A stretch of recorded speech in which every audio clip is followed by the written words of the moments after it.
Bismillahirrahmanirrahim. Assalamualaikum warahmatullahi wabarakatuh. Yang terhormat Bapak Koordinator Kopertais 4, Wakil Koordinator Kopertais 4, Sekretaris Koordinator Kopertais 4, Bapak Ketua Forum Pimpinan PT KIS di Kopertais 4, beserta Wakor dan Sekretaris, serta Bapak Ibu calon Lektor Kepala dan Guru Besar. Mohon izin saya akan menyampaikan sedikit informasi terkait kenaikan jabatan fungsional dosen, lektor kepala, dan guru besar rumpun ilmu agama sesuai dengan KMA 828 tahun 2024. Dosen rumpun ilmu agama. Maaf Mbak Nurul, PPT-nya tidak bisa di-share screen karena sebelumnya yang milik Bapak Mustaqim belum. Ya, terima kasih. Pak Mus boleh izin di close, Pak Mus? Saya nggak paham nih Mbak Nurul. Apa? Boleh hostnya minta tolong hostnya aja. Hah? Minta tolong host. Oke, saya stop. Oke. Oke. Baik, saya lanjutkan ya Bapak Ibu. Kita batasi dulu bahwa keputusan Menteri Agama nomor 828 tahun 2024 ini hanya untuk lektor kepala bidang ilmu agama. Kalau rumpun ilmu umum mengacu pada apa? Mengacu pada Permendikbudristek nomor 374 tahun 2024. Pada dasarnya penilaiannya adalah sama, tetapi ada satu bagian terkait uji kompetensi yang membedakan. Apa itu yang membedakan adalah terkait uji kompetensi ke guru besar. Kalau di rumpun ilmu umum di Kemendikbud, penilaian uji kompetensi itu hanya berdasarkan portofolio saja, tapi di Kemenak sedikit lebih maju karena menggunakan wawancara. Jadi nanti Bapak Ibu yang secara portofolio sudah dinyatakan layak untuk ke guru besar akan diundang atau akan melaksanakan uji kompetensi berupa wawancara, pemaparan mungkin terkait jurnal syarat khususnya. Nah, aplikasi apa yang digunakan untuk kenaikan jabatan fungsional di rumpun ilmu agama saat ini? Aplikasi yang digunakan adalah pakptk.kemenak.go.id. Mungkin kemarin sempat ada sudah masuk ya beberapa usulan akun yang sudah kami tindak lanjuti dari Kopertais 4.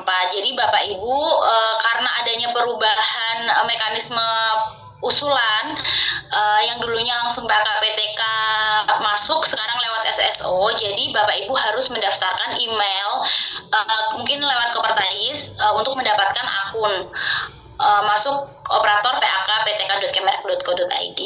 Jadi usulan ini sekali lagi Bapak Ibu bukan Bapak Ibu pengusul masing-masing dosen yang melakukan input, melainkan harus dari kampus perguruan tinggi masing-masing. Jadi kalau ada dosen perorangan minta akun, nah itu untuk saat ini kami tidak bisa melayani. Jadi semua harus melalui akun dari Kopertais. Kopertais dari PT KIS. Oke. Nah, ini yang menjadi perdebatan dari Bapak Ibu sekalian. Bagaimana cara menentukan bahwa ini adalah rumpun ilmu umum atau rumpun ilmu agama, begitu ya. Yang perlu diperhatikan yang pertama adalah pendidikan terakhir dari universitas yang berafiliasi dengan Kementerian Agama seperti UIN, IAIN, STAIN, dan lain sebagainya, yang izin prodinya dikeluarkan oleh Kementerian Agama. Lazimnya disertasi pun bersentuhan dengan tema-tema keagamaan. Nah, ini masuk ke rumpun ilmu agama. Misalkan UIN jurusan fikih itu kan pasti masuknya ke rumpun ilmu agama. Yang kedua, jika lulusan luar negeri yang nomenklaturnya tidak ada bidang keagamaan, maka dilihat dari ijazah penyetaraan atau disertasinya. Kalau terkait kajian keagamaan seperti sosiologi agama, antropologi agama, psikologi, maka masuk ke bidang ilmu keagamaan. Kemudian jika lulusan PTU seperti kasusnya Bu siapa tadi yang izin prodinya itu dikeluarkan oleh Kemendikbud, tetapi disertasinya bersentuhan dengan keagamaan, maka dapat dimasukkan ke bidang agama. Jadi konsentrasinya adalah dilihat dari disertasi, bukan dari jurusan atau lulusan dari mana gitu Bapak Ibu. Jadi misal lulusan dari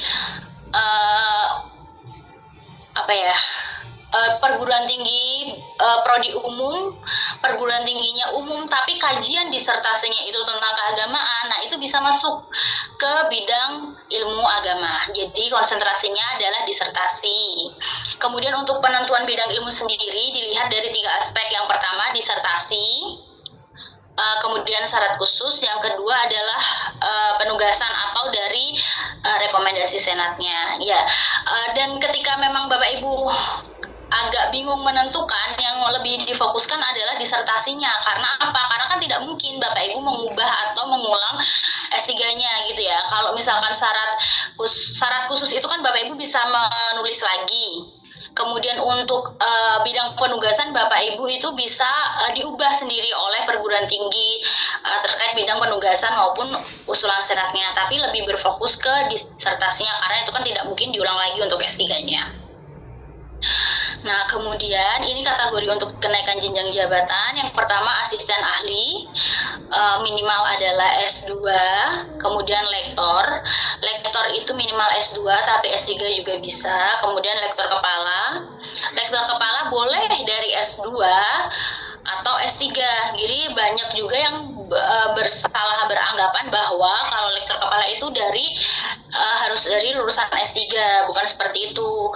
Bisa lulusan dari S2 menjadi lektor kepala, tentunya dengan syarat khusus yang lebih berat lagi, yaitu jurnal internasional. Kemudian yang terakhir adalah guru besar. Ini adalah kualifikasi profesional tertinggi sebagai seorang dosen. Nah, minimal pendidikannya tentu harus S3. Nah, ini untuk kedepannya Bapak Ibu, pengusulan atau penentuan bidang ilmu ini sangat berpengaruh terhadap ketersediaan informasi. Kalau di PNS sendiri harus ada ketersediaan informasi yang disetujui oleh Permenpan RB. Jadi misalkan di satu perguruan tinggi atau satu jurusan lah, kita buatnya satu jurusan, itu sudah ada bidang ilmu tafsir. Nah, apakah boleh lagi sudah ada guru besar bidang ilmu tafsir? Nah, yang dari lektor kepala ke guru besar ini tidak bisa lagi mengajukan dalam bidang ilmu tafsir, mungkin bisa dikembangkan lagi bidang ilmunya. Misalkan di sini ya, contohnya ya, rumpun ilmu agama Islam, kemudian pohon ilmunya di Usuluddin, cabang ilmunya Al-Quran dan Tafsir.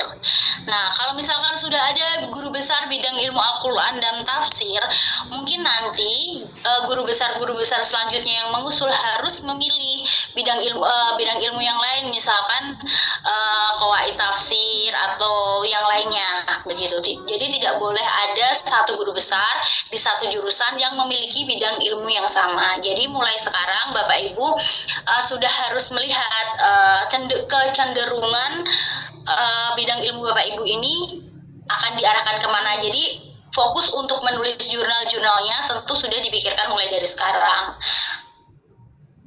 Kemudian untuk pengangkatan jabatan akademik tentunya ada 3 cara. Yang pertama, pengangkatan pertama, perpindahan dari jabatan lain, dan promosi kenaikan jenjang jabatan akademik. Nah, di sini kita berfokus untuk promosi kenaikan jenjang akademik dulu ya. Kita pengangkatan pertama skip aja. Nah, promosi kenaikan jenjang akademik sendiri itu ada beberapa syaratnya. Yang pertama, syarat administratif, syarat kinerja, moralitas dan integritas, persyaratan khusus, dan persyaratan tambahan untuk guru besar. Nah, persyaratan administratif itu apa? Yang pertama, status dosen. Kalau Bapak Ibu pasti di sini kan non PNS semua, berarti harus berstatus dosen tetap. Ya, yang kedua memiliki moralitas dan integritas yang baik, kemudian memenuhi angka kredit kumulatif jenjang jabatan dan kepangkatan yang sesuai. Nah, untuk pemenuhan angka kredit kumulatif kenaikan jenjang jabatan ini, kedepannya Dupak itu kan harus dinilai oleh Kopertais dulu ya. Setelah itu, berapapun Dupak yang sudah diajukan oleh Kopertais yang dikirim ke Kemenak atau ke Diktis, nanti itu akan disetujui. Tidak ada lagi nanti istilah kekurangan angka kredit. Jadi DUPAK atau pemenuhan angka kredit ini akan kami anggap selesai di Kopertais. Nah, maka dari itu kan nanti tanggal 15 adalah penutupan terakhir ajuan penilaian DUPAK di Kopertais. Hasilnya itu akan dibawa ke Diktis, gitu. Kemudian mengikuti dan lulus uji kompetensi untuk jenjang jabatan dan memiliki sertifikat pendidik. Nah, untuk lektor kepala ini wajib memiliki sertifikat pendidik. Memiliki predikat kinerja minimal baik selama 1 tahun terakhir. Nah, itu kan Bapak Ibu walaupun untuk non-PNS itu kan tidak memiliki SKP ya, tapi ada DP3 yang pasti ada penilaian dari pimpinan. Nah, itu minimal harus berkinerja baik. Kemudian syarat integritas dan moralitas. Nah, ini dapat dilihat dari BKD. Kalau di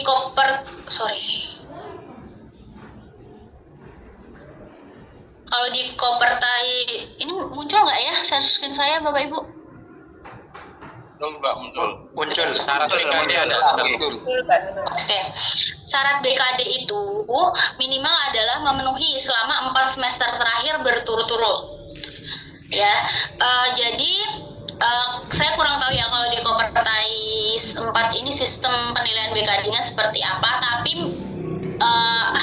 entah online entah itu konvensional, nanti Bapak Ibu harus melampirkan bahwa ada keterangan BKD selama 4 semester itu telah terpenuhi. Kemudian dosen akan melampirkan surat pernyataan keabsahan karya ilmiah, moralitas dan integritas ini ya. Nanti ada contohnya di KMA 828, Bapak Ibu bisa mempelajari untuk contoh-contoh format dokumen-dokumen lain. Kemudian untuk syarat khususnya,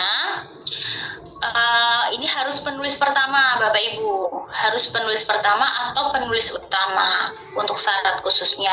Jenjang profesor apabila gelar S2-nya belum 2 tahun maka ada persyaratan tambahan, yaitu jurnal internasional bereputasinya menjadi 2, gitu ya.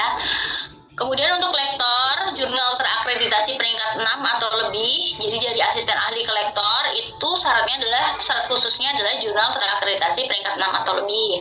Kemudian untuk lektor kepala, yang bergelar magister, syaratnya adalah jurnal internasional terindeks WOS atau Scopus atau lebih tinggi. Bedanya apa dengan syarat guru besar ya?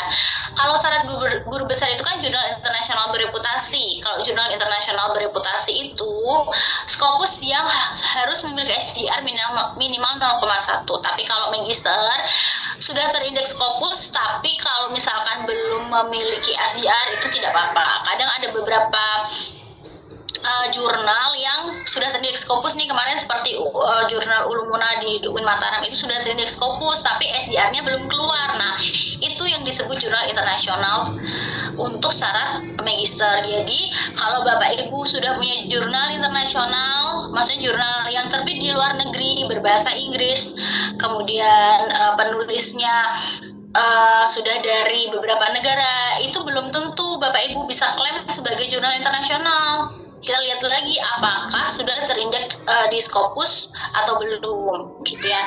Kemudian untuk lektor kepala yang doktor, syaratnya tentu lebih mudah, yaitu jurnal terakreditasi peringkat 2 atau Sinta 2, gitu kita lebih mengenalnya. Kemudian untuk profesor, jurnal internasional bereputasi terindeks WOS paling rendah JIF-nya 0,05 atau Scopus dengan nilai SGR 0,15. Tentunya jurnal syarat khusus ini harus sesuai dengan bidang usulan Bapak Ibu. Jadi misalkan bidang ilmunya itu tafsir, misalkan tafsir tapi terbit di jurnal pendidikan, nah itu juga diragukan atau mungkin tidak bisa dijadikan syarat khusus. Karena apa? Berarti mungkin jurnal ini menerima menerima banyak karya ilmiah yang itu tentunya tidak melalui proses review yang baik, gitu ya. Kualitas jurnal terbitannya itu yang diragukan nantinya. Nah, ini untuk guru besar itu ada syarat tambahan. Syarat tambahannya ada 10, tapi Bapak Bapak Ibu bisa memilih satu dari 10 opsi yang tersedia. Yang biasanya digunakan ya ini yang 1 sampai 4 ini ya. Yang lainnya jarang digunakan. Yang pertama menjadi ketua hibah penelitian kompetitif, paling sedikit 1 judul penelitian. Nah, tetapi apakah ada minimal nominalnya ya? Untuk saat ini di KMA kami, KMA 828 tidak menyebutkan minimal nominal yang harus didapatkan. Jadi berapapun itu, asal itu adalah hibah penelitian kompetitif dapat digunakan. Tetapi kemarin di usulan Kemendikbud itu ada opsi bahwa penelitian kompetitif ini tidak boleh didapatkan dari perguruan tinggi asal. Jadi memang baiknya Bapak Ibu dari instansi di luar perguruan tinggi Bapak Ibu yang didapatkan hibahnya ini. Kemudian kalau itu tidak ada, syarat yang pertama boleh syarat lainnya, misalkan melakukan tugas sebagai pembimbing disertasi minimal 1 mahasiswa program doktor, dan ini harus sampai selesai atau sampai lulus dibuktikan dengan adanya lembar pengesahan disertasi. Kalau membimbing 1 sampai lulus, kalau misalkan menguji minimal 3, itu juga harus sampai lulus, begitu. Itu boleh memilih ya, salah satu, tidak harus semua ini terpenuhi. Atau bisa menjadi reviewer 2 jurnal internasional bereputasi, atau menjadi ketua penulis buku terindeks Scopus atau WOS, atau menjadi ketua panitia seminar internasional. Nah, ini ketua seminar internasionalnya ini tentu harus dibuktikan dengan misalkan proceeding yang terbit, SK-SK begitu ya, harus dilengkapi dengan evidence yang menunjang bahwa ini benar-benar menjadi ketua seminar internasional. Kemudian sebagai pembicara kunci pada seminar internasional, atau menjadi adjunct profesor pada perguruan tinggi top 200, atau menjadi dosen tamu pada perguruan tinggi top 200, atau sebagai tenaga ahli pada lembaga internasional. Jadi ini Bapak Ibu boleh memilih salah satu. Yang biasa digunakan yang pilihan nomor 1 sampai 4. Kemudian ini untuk pemenuhan angka kredit. Nah, kalau kemarin di tahun 2023 mungkin Bapak Ibu mendengar namanya adanya tidak perlu dilakukan. Jadi langsung kalau misalkan dari lektor kepala 400, selanjutnya apa? Selanjutnya adalah guru besar gitu. Tidak bisa bertahap lagi ke 550 atau ke 700. Sama seperti PNS juga seperti itu. Nah, kemudian tata cara pengusulan. Jadi syarat-syarat apa saja, syarat-syarat administratif apa saja yang harus di-upload di PAKPTK. Yang pertama adalah scan ijazah terakhir, kemudian disertasi atau tesis. Nah, disertasi ini terdiri dari apa saja? Apakah harus seluruh disertasi di-upload? Itu kan kadang terlalu besar ya. Yang pertama yang penting adalah abstrak, kemudian halaman judul, daftar isi, abstrak dan halaman pengesahan ya, serta ringkasan disertasinya sedikit saja gitu. Kemudian SK CPNS untuk PNS atau SK pengangkatan pertama untuk dosen non PNS. Nah, ini kenapa harus ada SK pengangkatan pertama? SK pengangkatan pertama ini untuk melihat berapa lama masa kerja Bapak Ibu menjadi dosen. Kalau misalkan guru besar itu ada minimal syarat 10 tahun ya untuk menjadi guru besar. Nah, dilihatnya dari apa? Dari SK pengangkatan pertama dosen non PNS-nya. Kemudian scan sertifikat dosen, scan pangkat terakhir, scan SK jabatan terakhir, scan PAK integrasi dan konversi bagi PNS. Kalau Bapak Ibu ya cukup yang selanjutnya ini, scan dupak bagi non PNS. Kemudian laporan BKD 4 semester terakhir yang syaratnya tadi harus memenuhi gitu ya. LBKD-nya harus terpenuhi. Kemudian surat pernyataan keabsahan karya ilmiah, PDF bahan paparan bagi jabatan guru besar. Jadi kan nanti kalau misalkan Bapak Ibu secara portofolio sudah terpenuhi syarat untuk kenaikan jabatan guru besarnya, nanti kan Bapak Ibu harus melakukan wawancara. Itu ada paparannya terkait biasanya syarat khususnya. Nanti harus mengupload bahannya. Kemudian syarat tambahan bagi guru besar, kemudian peta jabatan akademik. Nah, peta jabatan akademiknya ini bagaimana? Nanti saya berikan contoh mungkin melalui Pak Nafis ya, contoh peta jabatan akademiknya. Sementara ini peta jabatan akademik untuk kenaikan jenjang tidak perlu mendapatkan rekomendasi dari Permenpan RB. Jadi dari kampus sendiri yang akan membuatnya. Tuh. Kemudian berita acara persetujuan Senat, berita acara persetujuan Komite Integritas, dan pengantar dari rektor atau perguruan tinggi. Tua perguruan tinggi. Nah, siapa yang mengupload semua ini? Sekali lagi, operator PAKPT atau operator PAK perguruan tinggi yang akan mengupload. Jadi Kopertais nanti tugasnya hanya melakukan penyusunan dupak atau pengesahan dupak dan verifikasi. Jadi untuk pengunggahan seluruh dokumen aplikasi, baik administrasi maupun syarat khusus, syarat tambahan, itu dilakukan oleh operator perguruan tinggi. Karena kan apalagi Kopertais 4 ini banyak sekali ya ajuannya, takutnya malah tidak tertangani. Nah, ini pemenuhan bahan wawancara, nanti ada PPT, dan kemudian bukti dokumen. Bukti dokumen ini isinya itu untuk menambah ibaratnya nilai jual Bapak Ibu sebagai calon guru besar. Jadi misalnya Bapak Ibu pernah menjadi pembicara di seminar internasional, itu bukti-buktinya dimasukkan saja. Kemudian misalkan menjadi agen moderasi beragama, nah itu bisa dilampirkan. Jadi ini dokumen yang bisa menunjang atau lebih meyakinkan penilai bahwa Bapak Ibu ini layak untuk menjadi guru besar. Isinya tentang apa nih yang PPT? Pernyataan penelitian merangkum secara singkat pekerjaan penelitian yang telah dicapai dan dijabarkan tujuan penelitian di masa depan yang telah setelah menduduki sebagai profesor. Kemudian terkait pernyataan pengajaran, membahas filosofi dan praktik terkait dengan pengajaran dan bimbingan sarjana dan pasca sarjana, metode pengajaran yang telah dilaksanakan dan terbukti efektif. Semua contoh ini ada di lampiran KMA 828. Nah, ini mekanismenya. Jadi setelah Bapak Ibu merasa bahwa sudah layak untuk naik lektor kepala dan guru besar, apa yang harus dilakukan? Nah, tentunya harus melakukan pengusulan. Pengusulan itu kemana? Melalui operator PT. Kemudian dikirim ke Kopertais. Setelah itu Kopertais melakukan verifikasi berkas, penyusunan dupak, kemudian baru nanti akan dikirim ke Kemenak. Kemenak akan melakukan penugasan asesor untuk pemeriksaan substansi. Kemudian bagi yang lolos akan dilaksanakan pelaksanaan presentasi dan wawancara untuk jenjang jabatan profesor. Kalau LK gimana? LK cukup dengan penilaian portofolio saja. Jadi kalau memang secara administratif dan substansi syarat khususnya sudah terpenuhi, sudah nanti akan langsung terbitnya SK jabatan dan sertifikat uji kompetensi.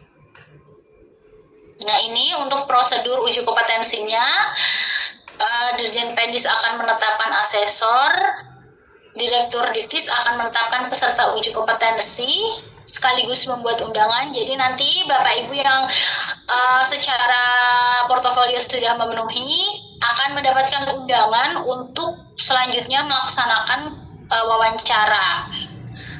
Ini dosen menyiapkan paparan 10-15 slide yang diunggah di pakptk.kemenak.go.id. Ini paparan ini harus diunggah di awal ya, bukan menunggu undangan baru akan diunggah, tapi harus diunggah di awal saat Bapak Ibu pengajuan di awal. Kemudian Diktis menyelenggarakan uji kompetensi baik luring maupun daring. Jadi kita belum tahu apakah memang nanti akan luring Bapak Ibu diundang ke Jakarta atau di suatu tempat begitu, atau melalui Zoom. Nanti akan diinformasikan lebih lanjut. Dosen memaparkan materi paling lama 15 menit. Nah, tim asesor akan menggali potensi, kemudian durasi presentasi paling lama 120 menit atau 2 jam. Ini paling lama, Bapak Ibu jangan khawatir kalau waduh lama sekali 120 menit. Nah, nanti ini akan disesuaikan ya. Kemudian hasil penilaian uji kompetensi akan diisikan pada sistem aplikasi pak.kemenak.go.id. Jadi nanti akan ada lembar kerja atau lembar penilaian dari tim asesor, itu minimal Bapak Ibu harus mendapatkan nilai 80 kalau tidak salah untuk bisa lolos menjadi profesor atau guru besar.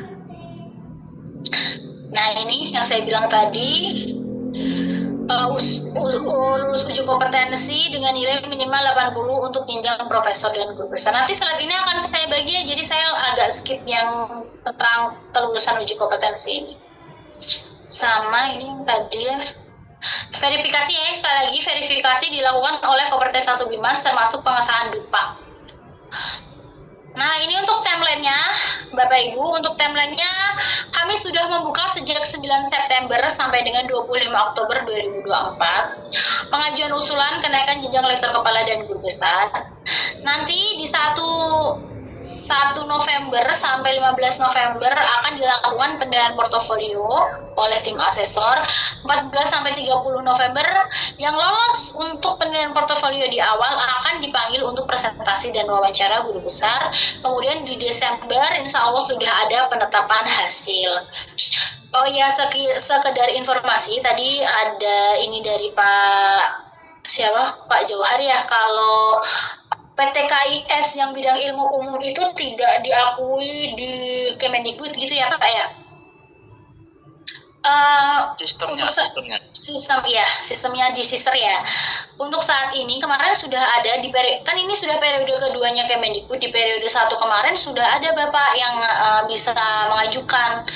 Termasuk kemarin kita coba yang Pak Abdul Aziz ya dari Universitas Zainul Hasan itu yang awalnya tidak menemukan fitur untuk penguploadan, kemarin sudah mencoba dan sudah bisa ya harusnya kemarin untuk pengisian datanya. Jadi kalau misalkan memang ada kendala, tapi memang sih untuk bidang ilmu umum sendiri sekarang sudah ditutup di tanggal 10 Oktober kemarin. Nah, untuk yang selanjutnya bagaimana, ini kita juga belum mendapatkan informasi dari Dikbud apakah akan dibuka kembali kapan, dengan mekanisme seperti apa, itu yang belum diinformasi. Nanti kalau misalkan ada informasi, biasanya kami akan informasikan lewat Kopertais. Jadi kami ada grup, di situ isinya operator PAK PTK. Biasanya kami akan men-share informasi-informasi dan update di grup tersebut. Atau biasanya kemarin untuk pembukaan rumpun ilmu umum sebenarnya kita juga sudah melakukan sosialisasi kepada operator perguruan tinggi dan Kopertais Bima sudah kami lakukan. Itu Bapak mungkin kurang lebihnya. Halo, terkait dengan beberapa hal yang ingin saya tanyakan ini. Yang pertama, untuk memastikan akun pengusul sudah terdaftar atau tidak itu Bu Elo, karena kami kemarin operator kami itu mengalami kendala dan kami sudah komunikasi dengan Pak Nafis ya, ternyata 2 hari yang lalu itu kata operator itu baru aktif gitu loh. Apakah itu sudah masuk terdaftar atau seperti apa nanti Bu Elo? Terus yang kedua yang saya agak bingung ini menentukan pohon cabang dan ilmu itu Bu Elo, karena kami cek yang ada di KMA itu contohnya sih untuk yang rumpun ilmu syariah, kebetulan saya syariah juga hukum keluarga, itu hanya jinayah ya yang ada itu. Lalu bagaimana terkait dengan yang keilmuan saya hukum keluarga gitu, gimana cara menentukan ini cabangnya, ini rantingnya gitu, apakah boleh kita mengarang sendiri atau memang ada petunjuk teknis yang juga dikeluarkan begitu Bu Elo. Terus satu lagi nih kayaknya Bu Elo yang saya kurang paham tadi, saya kan nyiapkan agak banyak sih. Apakah itu juga mentoknya juga nanti di lektor 400 ya Bu Elo ya, seperti yang disampaikan tadi itu agak heman-heman juga ya, kita sudah nyiapkan banyak tapi mentoknya di 400 gitu Bu Elo. Terus terakhir sekali nih Bu Elo, terkait dupak yang diajukan ke Kopertais itu berarti sudah bukan bentuk yang print out ya, hanya yang terisi di di aplikasi itu saja gitu Bu Elo. Karena kalau kemarin kami dapat edaran dari Kopertais itu ada Dupak itu dilegalisir oleh Kopertais. Itu maksud saya, apakah setelah dilegalisir Kopertais itu langsung diajukan ke mana, ke akun yang ke Jakarta, atau kami yang harus ngambil lagi Kopertais, kami yang hapus lagi? Mohon penjelasannya Bu Elo. Matur nuwun Bu Elo, Pak Jauhar. Terima kasih. Assalamualaikum warahmatullahi wabarakatuh. Terima kasih Pak Nur Salam. Banyak pertanyaannya, langsung direspon mau Ibu. Bu Elo, monggo. Terima kasih Pak Nur Salam. Ini saya coba pertanyaan yang pertama, akun pengusul sudah terdaftar atau belum? Kemarin mungkin Pak Nafis mungkin juga sudah share ya, petunjuk login. Jadi Bapak bisa coba apakah Bapak bisa login dengan akun yang kemarin Bapak sudah daftarkan atau belum. Nah, jika belum nanti mungkin bisa lapor lagi ke Kopertais untuk bisa diktis tindak lanjuti. Itu. Yang pertama, untuk pohon cabang, ilmu dan ranting memang sebenarnya ini ya Pak Mus, Kementerian Diktis ini juga sedang menyusun ya Pak Mus untuk penentuan cabang rumpun ilmu ranting di bidang ilmu agama Islam ya Pak Mus. Ya Mbak Nurul, betul. Nah, tapi memang untuk sementara ini karena belum terbit juga terkait pembidangan ini, Bapak Ibu bisa mengikuti yang sudah tertera di aplikasi dengan kalau misalkan tidak ada bidang ilmu yang cocok untuk Bapak Ibu yang tersedia di situ, itu kan di ranting itu kan free text ya. Free text itu kan artinya Bapak Ibu bisa menulis sesuai yang Bapak Ibu akan ajukan, jadi tidak terkunci. Sampai cabang mungkin akan terkunci, tapi di rantingnya Bapak Ibu bisa mengisikan mandiri atau memilih sendiri yang sesuai dengan bidang ilmu yang akan diajukan. Kemudian untuk angka kreditnya memang seperti itu Bapak. Jadi karena memang sekarang tidak ada lagi lektor kepala 550, lektor kepala 700. Itu nanti memang akan naik ketika Bapak dari lektor ke lektor kepala, akan naiknya lektor kepala 400 atau 4A. Nah, ini yang jadi pertanyaan juga, setelah itu kalau mau naik 4B gimana gitu ya. Nah, untuk PNS sih mekanisme kenaikan ke 4B-nya sih masih ada. Jadi nanti PNS ketika naik walaupun kumnya tinggi, mereka akan dikunci ke 400. Tapi untuk kenaikan selanjutnya mereka tidak perlu penilaian lagi.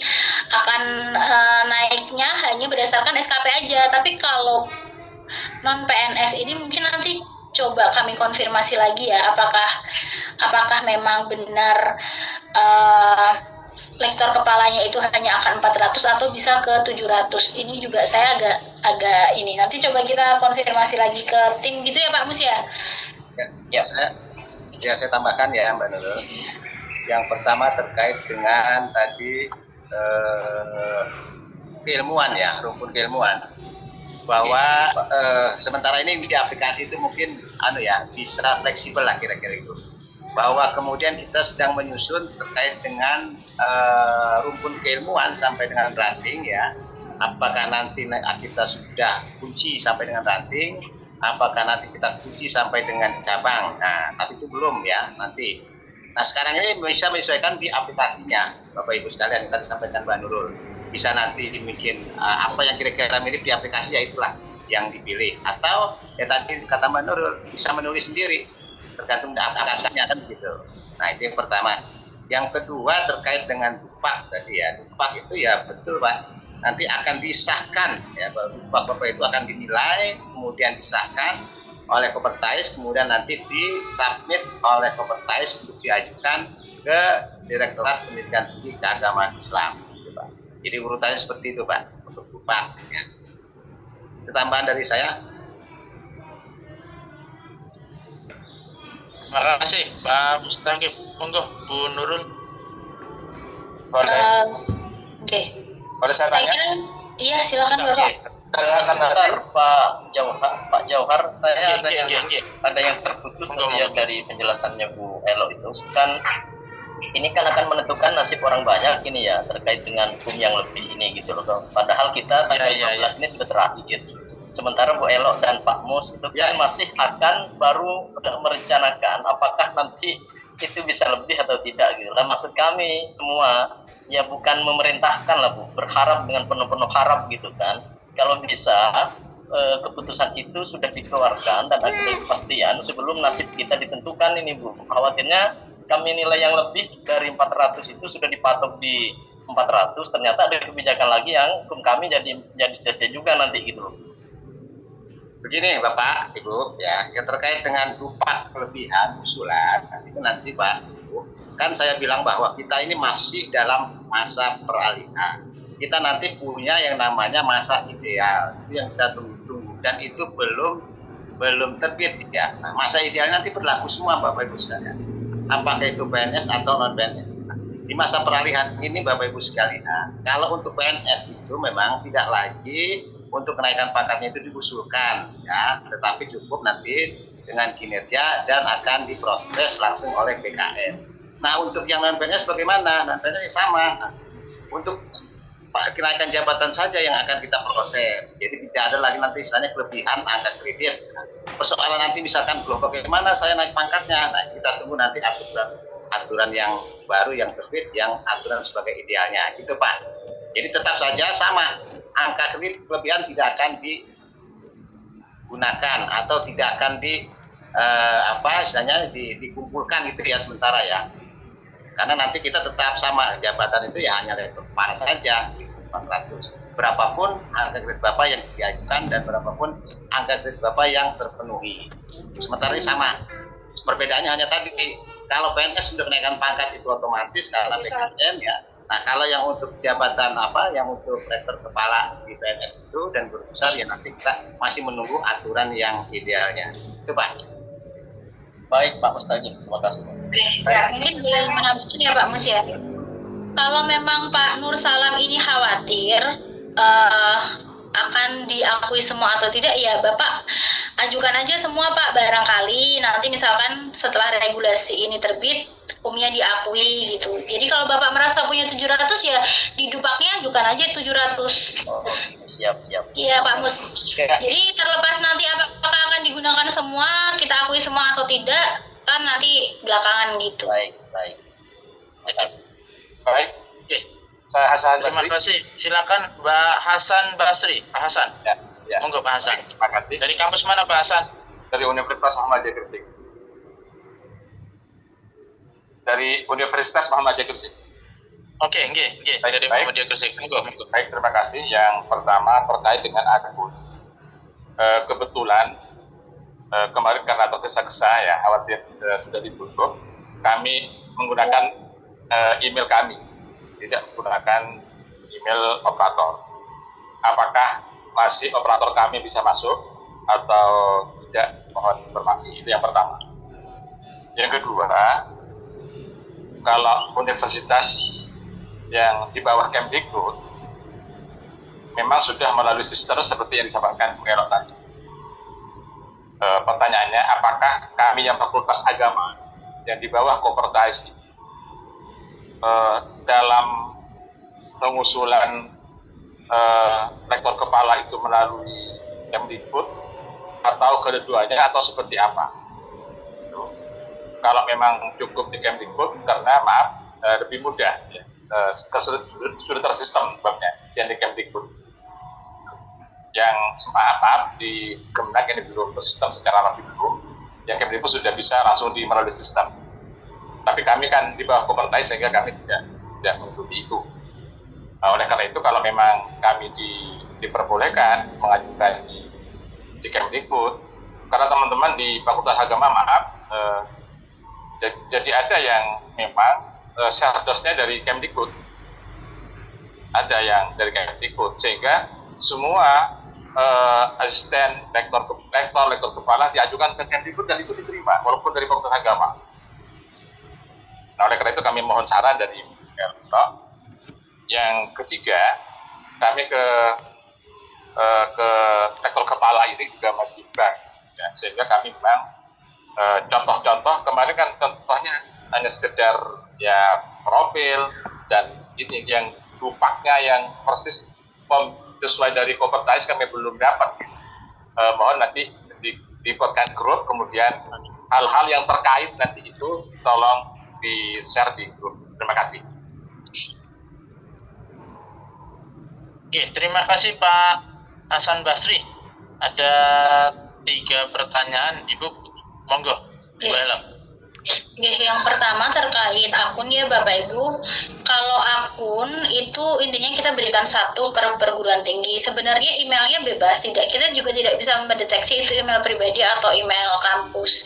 Jadi kalau memang kemarin diisi email pribadi, apakah operator bisa masuk? Bisa, asalkan Bapak memberikan akses emailnya kepada operator.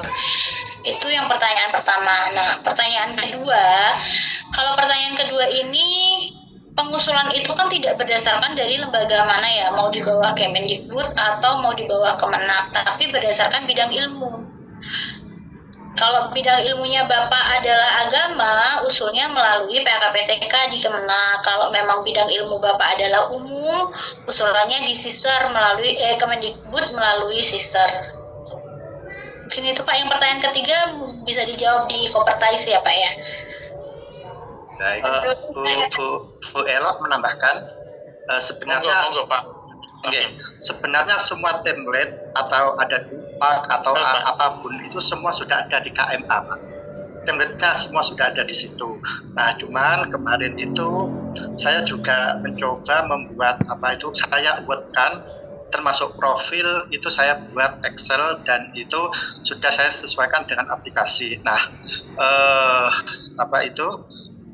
harapannya itu ketika teman-teman operator itu belum bisa login itu sudah punya isian di Excel, biar nanti ketika aplikasi itu sudah bisa itu tinggal copy paste. Nah, itu untuk memudahkan sebenarnya Pak. Jadi untuk DUPAK kemudian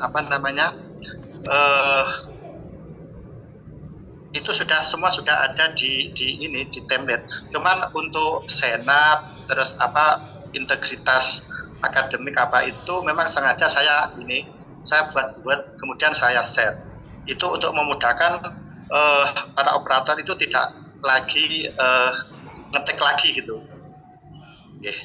Jadi sebenarnya semua template DUPAK itu semua sudah ada di KML 828. Begitu Mbak Ella. Oke, terima kasih. Kami bisa menambah. Terima kasih Pak Nafis. Monggo. Padahal saya menambah sedikit. Oke.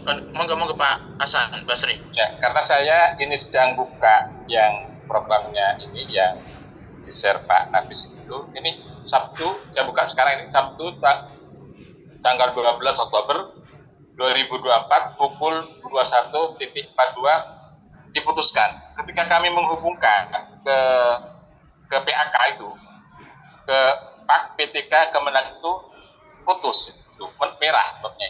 Itu kenapa itu Bu Ella?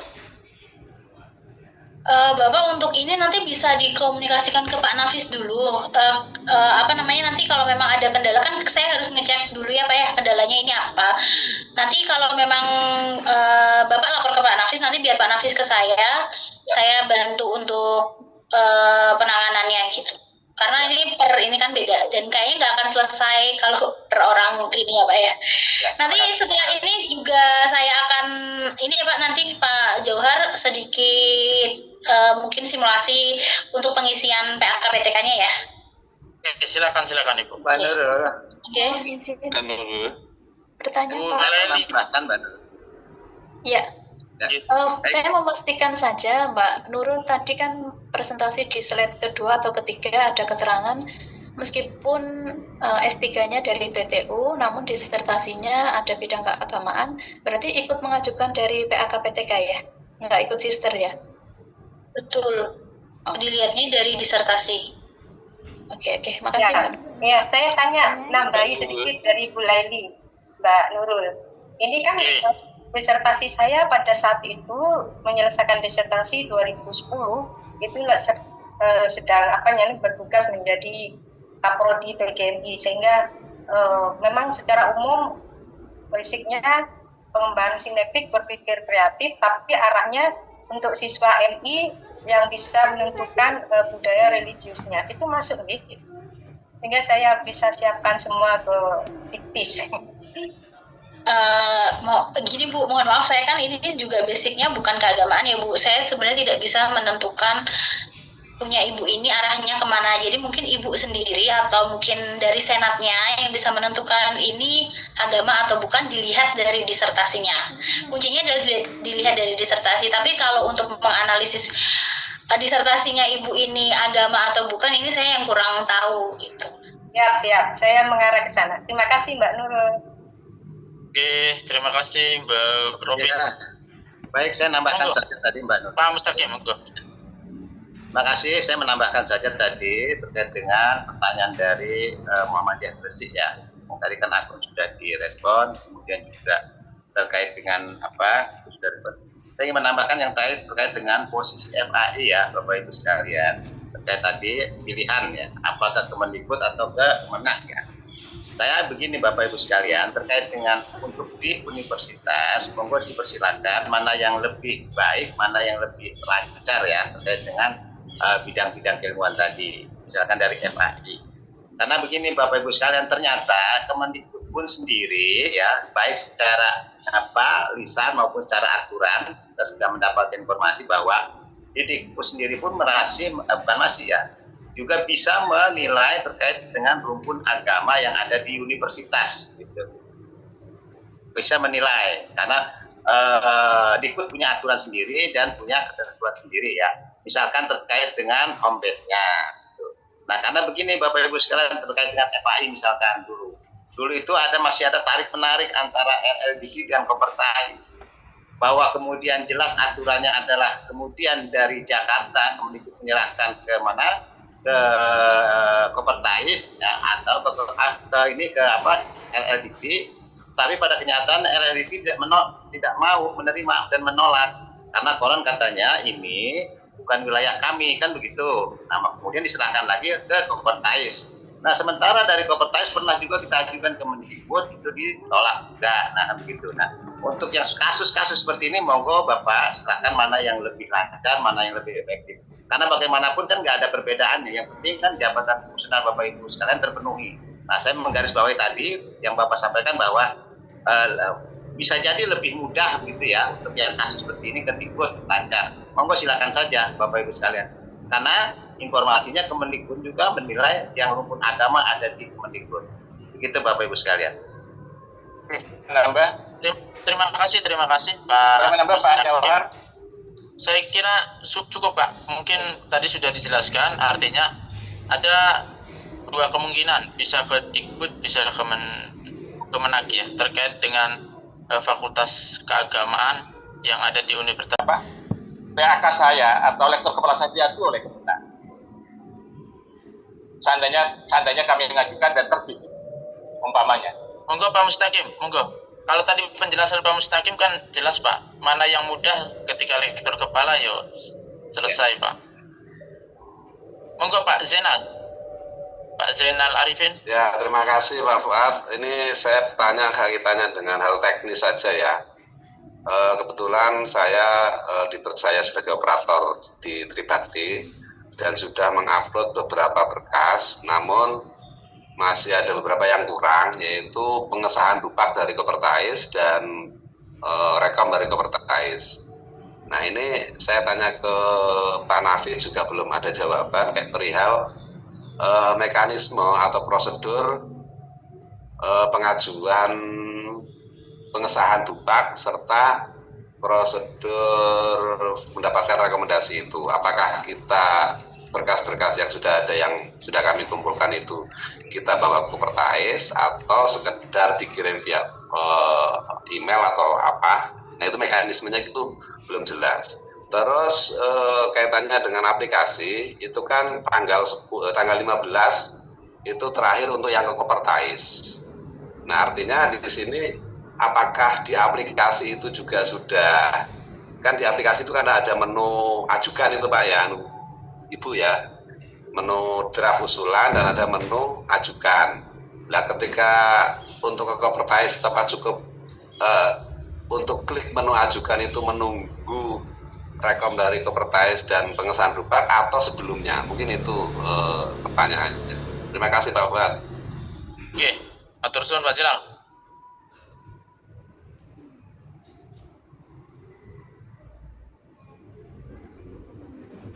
Oke.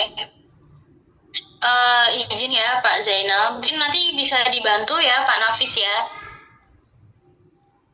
Jadi untuk saya kembalikan ke Kopertais 4 nih, Kopertais 4 itu akan menilai dupak berdasarkan apa? Berdasarkan soft file atau berdasarkan ajuan yang masuk melalui PAKPTK? Pak Nafis mungkin bisa dibantu Pak Nafis. Monggo Pak Nafis. Halo Pak Nafis. Halo, ya. Iya monggo. Monggo. Itu Menilai dupak usulan lektor kepala dan guru besar ya Pak Mus. Berarti kan ada penilaian ya? Ya. Gitu. Ini Bapak Ibu sekalian terkait dengan dupak sesungguhnya ini kan sudah berjalan gitu ya. lama ya, sudah berjalan seperti biasa.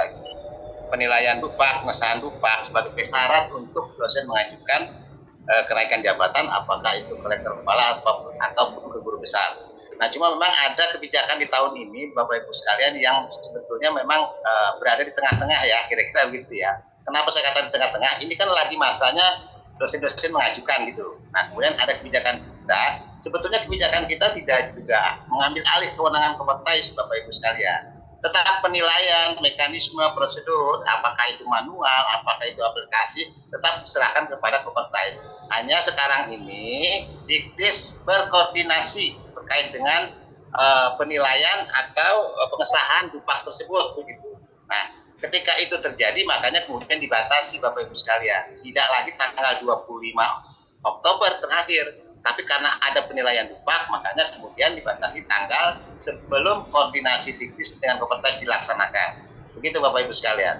Untuk dupak artinya tetap saja melalui mekanisme pengesahan dan legalitas dari Kopertais sebelum diajukan ke Kementerian Agama. Begitu, Pak. Oke, mohon terima kasih Pak Mustaqim. Oke, mohon izin Pak Mustaqim. Berarti untuk yang upload dupak yang disahkan dari Kopertais itu menunggu setelah verifikasi atau penilaian gitu. Jadi Iya, itu ya betul. tanggal 15 itu. Betul. Oh, ya. Oh, berarti nanti yang upload itu dari pihak Kopertais.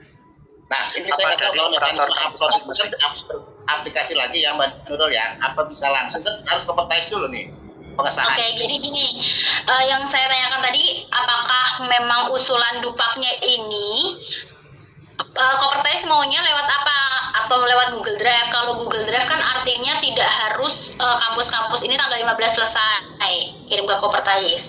Kalau lewat Google Drive kan bisa dinilai dulu oleh Kopertais, dikembalikan lagi ke kampus, baru kampus klik ajukan setelah itu. Kalau Kopertais ini maunya gimana? Apakah Kopertais itu akan mengambil bahan atau sumbernya itu dari ajuan kampus yang dari PAKPTK atau tidak, atau dari Google Drive gitu? Maunya gimana nih Pak? Kalau menurut saya lebih baik dari Google Drive karena mungkin ada beberapa perguruan tinggi yang tidak bisa menyelesaikan ajuan ini sampai tanggal 15 gitu. Kopertais maunya gitu. Itu kalau misalkan sekarang dikirim Google Drive, kemudian yang mengajukan dari pihak operator, apakah 2 hari ini mampu menyelesaikan atau memverifikasi sekian pengusul? Itu pertanyaannya. Ya makanya apalagi kalau lewat aplikasi Bapak akan lebih nggak memungkinkan lagi kayaknya. Iya kan? Gitu. Jadi waktunya diundur. Kalau diundi. Nah, untuk memverifikasi untuk memverifikasi satu dosen itu kan butuh sekian jam, sekian ini. Nah, kalau pengusulnya itu misalkan ada 80 dalam waktu 2 hari ini, apakah mungkin